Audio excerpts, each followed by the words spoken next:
প্রথমে এখানে ঘানি হচ্ছে, ঘানির পর একটু একটু করে জমা হচ্ছে। এই জমা তেলগুলোই অল্প অল্প করে জমা হতে হতে আমাদের ড্রামগুলোতে জমা হয়, সেইখান থেকে চলে যায় আমাদের ফিল্টার মেশিন।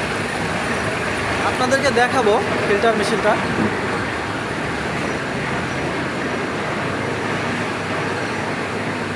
এইখান থেকে আমাদের এই ড্রামগুলোতে জমা আছে, এখানে সরিষা আছে দেখেন।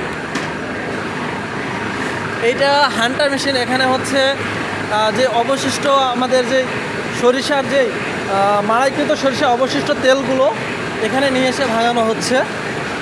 আর আমাদের ফিল্টার চলতেছে, এই তো দেখেন আমাদের ফিল্টার মেশিন ফিল্টার চলতেছে।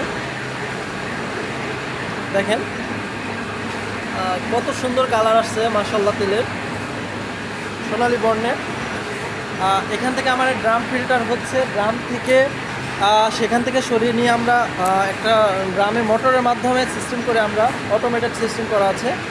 এখান থেকে তো দেখেন প্রথমে এখানে আসতেছে, এখান থেকে জমা হচ্ছে, ফিল্টার হচ্ছে, এখান থেকে এখানে প্যাকেজিং হয়, কিছুটা প্যাকেজিং সেকশন এখানে। তারপরে আমাদের এগুলো সরিষা সবগুলো জমা করা আছে, এখানেও সরিষা জমা করা আছে। তো দেখছেন এগুলো বোতলগুলো জমা করা আছে, বোতল ড্রাম এগুলো এখান থেকে প্যাকেজিংয়ে চলে যায়। এখানে কার্টুনগুলো আছে, এই কার্টুনগুলোতে আপনাদের প্যাকেজিং চলে যায়।